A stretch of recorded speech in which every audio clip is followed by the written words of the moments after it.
जय जगन्नाथ ओडिशावासी आज जानुआरी 28 तारिख मंगलवार 10टी गुरुत्वपूर्ण न्यूज उपर नजर पकाइबा। आपणक भल पाइबा स्वरूप गोटे गोटे लाइक निश्चित भाव में करेंगे। चलतु आज सकाळ खबर उपर नजर पकाइबा। प्रथम खबर, कोटी कोटी कृषकों पर खुशीर खबर। प्रधानमंत्री किसान सम्मान निधि योजनार हिताधिकारी बड़ खुशीर खबर। 19तम किस्तिर अपेक्षार थिबा लाभार्थी बैंक खातार आसंता मास टंका जमा हेबो। ए नहीं तारीख मध्य चूड़ांत हो सारी। प्रधानमंत्री नरेंद्र मोदी आसंता मास 24 रे बिहार 19तम किस्ती चाषी अकाउंट को पठाइबे। रविवार यार सूचना देइचंती केंद्र कृषि मंत्री शिवराज सिंह चौहान।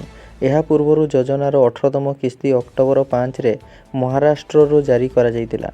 योजनार 9.5 कोटी अधिक चाषी उपकृत होउचंती। प्रत्येक हिताधिकारी को 2000 टंका लेखाएं मिलूची। वर्ष को 6000 मिलुथिबा बेले प्रति 4 मासरे 2000 टंका 3टी किस्ती वितरण करा जाउची। सरकार एही किस्ती पई 20,000 कोटी अधिक अर्थ व्ययबराद करिसेंती।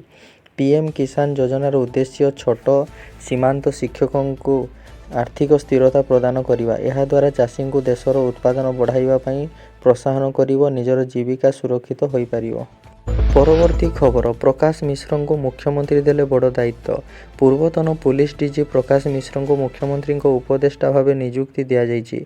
जड़े दक्ष पुलिस ऑफिसर भाव तांकर देश में भी सुनाम रही। निकटरे तांकर प्रकाशित पुस्तक कॉमेडी इन खाकी सारा देश में चर्चा सृष्टि करिछि। से अनेक गुमर खोलिछंती। नवीन और पांडियान विषय लिखिथिबा गोपन कथा को नहीं एवं ओडिशा रे भी बेस चर्चा होउछि। 2019 रे से कटकरू बीजेपी टिकेट रे लोकसभा निर्वाचन लढ़िथिले। परवर्ती खबर, आज ओडिशा आसिबे प्रधानमंत्री। मुतयन हेबे 40 प्लाटून पुलिस। 28 तारिख भुवनेश्वर जनता मैदान रे आयोजित हेबाकू उत्कर्ष ओडिशा सम्मेलन जहाँकि 2 दिन अर्थात 28 और 29 जानुआरी पर्यंत चलिबो। जनता मैदान रे आयोजित कार्यक्रम रे प्रधानमंत्री नरेंद्र मोदी सामिल हेबे। चलित मास मोदी यह द्वितीय गस्त अटे। प्रवासी दिवस कार्यक्रम रे जोग देबाकू गत जानुआरी 8 रे 2 दिनिया ओडिशा गस्त रे आसिथिले प्रधानमंत्री। प्रधानमंत्री नरेंद्र मोदी 28 तारिख रे कनक्लेव उद्घाटन करिवे। परवर्ती खबर, केन्दुझररू अयोध्या को गढ़िला स्वतंत्र बस। महाकुंभ मेला परिप्रेक्षी रे केन्दुझररू अयोध्या को सोमवार पूर्वाहन 9टारू आरंभ होईछि स्वतंत्र बस सेवा। राज्य सरकार एवं वाणिज्य और परिवहन विभाग मिलित आनुकूल्य आरंभ होइतिबा एही बस रे प्रथम दिन में 50 जन यात्री सह 2 जन चालक और परिवहन विभाग 2 जन कर्मचारी गाइड भाव यात्रारंभ करितिबा केन्दुझर डीडीएम गौरव जेना कहिसंती। एही बस केन्दुझररू सकाळ 9टारू यात्रा आरंभ करी वाराणसी प्रयागराज दे अयोध्या रे 24 घंटे पहुंचवा पर पुणी सकाळ 9टारू अयोध्यारू बाहरी आसंता 31 तारिख सकाळ 9 घटिकार केन्दुझर रे पहुंचियो बोली गौरव जेना कहिसंती। परवर्ती खबर, तृतीय टी20 पर इंग्लैंडर चूड़ांत एकादश घोषणा। भारत और इंग्लैंड मध्य संप्रति 5 मैच विशिष्ट टी20 सीरीज खेला जाउची।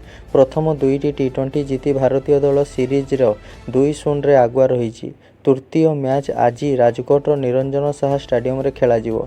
इंग्लैंड पर तृतीय मैच निर्णायक रही। यही मैच दल करबा मर स्थिति सृष्टि करी। परवर्ती खबर, केन्द्रापड़ा रे 3टी शीतल भंडार करने राज्य सरकार को प्रस्ताव देले सांसद बैजयंत पंडा। बीजेपी राष्ट्रीय उपसभापति तथा केन्द्रापड़ा सांसद श्रीजुक्त बैजयंत पंडा केन्द्रापड़ा लोकसभा क्षेत्र में प्रथम पर्यायर अन्यून्य 3टी शीतल भंडार निर्माण पर प्रस्ताव देइछंती। श्रीजुक्त पंडा एने राज्यर उपमुख्यमंत्री तथा कृषि मंत्री श्रीजुक्त कनकवर्धन सिंहदेव को एक पत्र लिखि प्रस्ताव देइछंती। परवर्ती खबर, दिल्लीवासी लगी आप 15 ग्यारंटी। दिल्ली निर्वाचन लगी आप्र घोषणापत्र जारी कले दिल्ली पूर्वतन मुख्यमंत्री तथा आम आदमी पार्टी मुख्य अरविंद केजरीवाल। एथिरे दिल्लीवासी लगी आप 15 ग्यारंटी निश्चित करिछि। सेथिमध्यरे रहिछि दिल्लीवासी लगी रोजगार ग्यारंटी, महिला को प्रति मासरे 2100 टंका पेंशन, वरिष्ठ नागरिकों पर संजीवनी योजना। एथिरे वरिष्ठ नागरिकों को मिलिबो मागणा स्वास्थ्य सेवा। छात्र छात्री लगी आंबेडकर स्कॉलरशिप योजना, छात्र छात्री लगी मागणा बस यात्रा सेवा। यह सह मेट्रो सेवार छात्रों लगी यात्रा 50% रिहाती रही। दिल्लीर समस्त सड़क को पक्का सड़क भाव निर्माण लक्ष्य रही। मंदिर रे पूजकों को प्रति मास 18,000 टंका पाउना देवाकू घोषणा करिछि आम आदमी पार्टी। खबर, भारत पई खुशी खबर। भारत एवं चाइना कैलाश मानसरोवर यात्रा ପୁନଃ ଆରମ୍ଭ ହେବାକୁ ନିଷ୍ପତ୍ତି ନେଇଛନ୍ତି। ସୋମବାର ବୈଦେଶିକ ମନ୍ତ୍ରଣାଳୟ ଏହି ସୂଚନା ଦେଇଛି। ବିଦେଶ ମନ୍ତ୍ରଣାଳୟ କହିଛି, ବୈଦେଶିକ ସଚିବ ବିକ୍ରମ ମିଶ୍ରି 27 ଜାନୁଆରୀରେ ଭାରତ ଏବଂ ଚାଇନା ମଧ୍ୟରେ ବୈଦେଶିକ ସଚିବ ଉପବୈଦେଶିକ ମନ୍ତ୍ରୀଙ୍କ ବୈଠକ ପାଇଁ 26-27ରେ ବେଜିଂ ଗସ୍ତ କରିଥିଲେ। ଏହି ସମୟ ମଧ୍ୟରେ ଉଭୟ ଦଳ 2025 ଗ୍ରୀଷ୍ମ ଋତୁରେ କୈଳାସ ମାନସରୋବର ଯାତ୍ରା ପୁଣି ଆରମ୍ଭ କରିବାକୁ ନିଷ୍ପତ୍ତି ନେଇଛନ୍ତି।